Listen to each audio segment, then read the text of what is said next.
Hello everyone, do you want to change your life but big goals feel impossible? Or do you start a new habit but after a few days you stop? Check this video. My name is Kevin Mora. Recently I left my job as a software developer to explore a new kind of companies, and of course I want to make my own app. And today I want to talk about a book that completely changed how I think about the habits. It's called Atomic Habits by James Clear. In this video, I will share the most important and powerful ideas from this book that you can start using today to improve your life. Let's start. The first idea in the book is about the power of small improvements. James Clear says that we shouldn't focus on big, massive change. Instead of that, we should focus on getting just 1% better every day. If you get 1% better every day for 1 year, at the end of the year you will be 37% times better. The small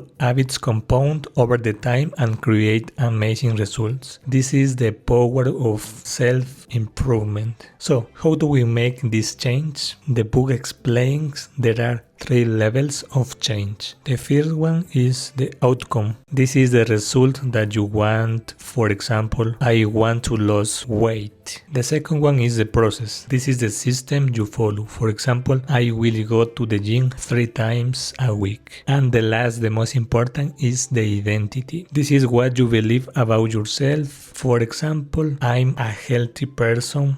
Most people focus on the outcome, but James Clear says the best way to change is to start with your identity. Instead of saying, I want to run, you say, I'm a runner. Instead of saying, I'm just a coder, you say, I'm the best software developer. This changes how you see yourself and makes it easier to follow the process. To build a new identity, you need to practice. There is a great story in the book that explains this perfectly. A photography professor divided his students in 2 main groups. The first one group was called the quantity group. This group, their grade was based on the number of photos that they took. 100 photos was an 8, 90 photos was B, and 80 photos was C. And the next group was called the quality group. The grade was based on taking just 1 single and perfect photo. And the end of the class, which group had the best photos? Yes, of course, the quantity group. Why? Because they practiced a lot and they took actions, they made mistakes, and they learned from them. That's the reason, because the quantity group was better than the quality group. And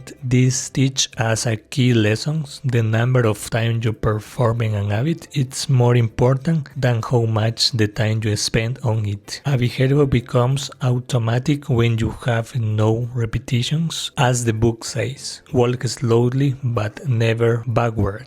Okay, so now for the practical part of the book. The book gives us a simple 4-step framework to build any habit. These are the 4 laws for the behavior change. The first one is called the cue. Make it obviously. If you want to build a new habit, make it the cue visible. For example, if you want to drink more water, put a water bottle on your desk where you can see it. Moving to the second one, the craving. Make it attractive. Connect your new habit with something you enjoy. For example, you can say, I will listen to my favorite podcast only when I'm exercising. The third, the response. Make it easy. This is very important. If you want to read more, don't try to read the whole chapter. Start with just 1 page a day and make it so easy you can't say no. The next is the number 4, the reward. Make it satisfying. Your brain needs to feel a reward immediately after you do it, the habit. For example, every time you can finish a workout, you can track it on the calendar. Saying your progress is a satisfying reward. So that's a quick summary of Atomic habits. Remember, focus on getting 1% better, build habits that support your desired identity, and use the 4 laws to make it happen. This book is truly amazing and highly recommend to read. Let me know in the comments below. I would love to read your ideas. So, and finally, if you enjoyed this video, please give it a like and subscribe for more. Thank you for watching. See you in the next one.